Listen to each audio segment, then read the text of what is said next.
I stopped by this evening to talk to you. Yes, all of you, all of my underdogs. That's right, all of those that are unqualified and disqualified. All of those that have been looked over and dismissed and cast out. Yes, you that have been rejected and felt like leftovers and abandoned. Yes, you, the one that didn't finish high school and didn't finish college and doing the will and the work of God, and you haven't been to seminary. I'm talking to the underdogs that have been pre-labeled statistics. Look here. Now I hear what you're saying, Elder. Well, I'm not an underdog. I hear you, Sugarfoot. Now I want to let you know that if you are an underdog, you are someone that has been expected to lose. Because of your history, you've been expected to lose. Because of your past, you've been expected to lose. Because of your family history and the bloodline, you've been expected to lose. Because of your financial situation, you've been expected to lose. But I come here to announce in your hearing that the Spirit of God has released a dog whistle, and I just want to know, do you hear what I hear? Now, in the last season, you may have been counted out, but in this season, you are a contender, says God. Now, the Bible talks about how Saul got ready to anoint the next king, and he looked at all of those that were presented and said, surely there has to be another. You have to have another son somewhere. Now, I want to say this to you because I need you to be healed. You will never look like a traditional king, and that's okay, baby. Now, with that being said, you need to be able to own and be able to embrace the fact that you are an underdog. You are an underdog with an authentic anointing.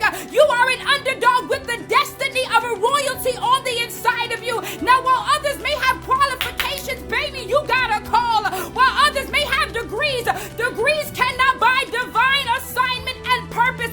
You need to embrace the fact that who God has called you to be will never look like anybody else. Who needs the look of the king when you got the blood of a king running through your veins?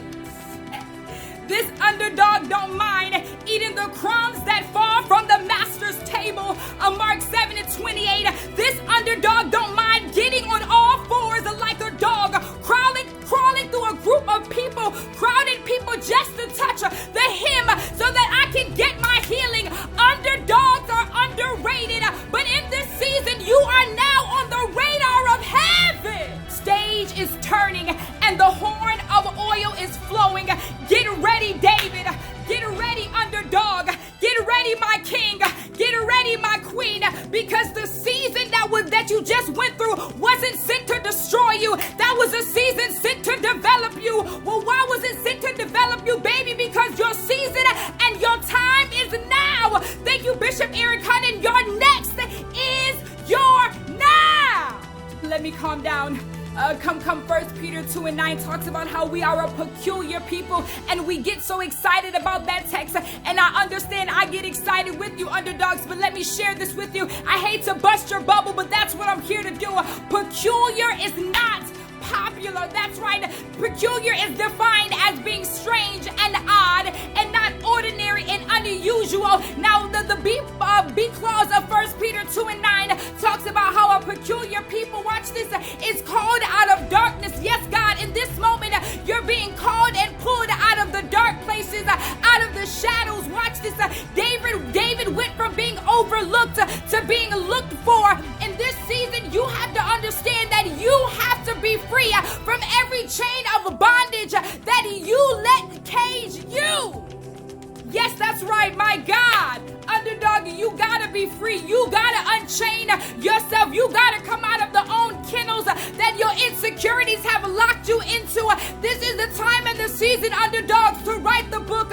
This is the time and the season, underdogs, to do what it is God is calling you to do, to start the business, to start the LLC, to fully surrender to the will of God, to throw yourself, your whole self into your relationship with God. This is the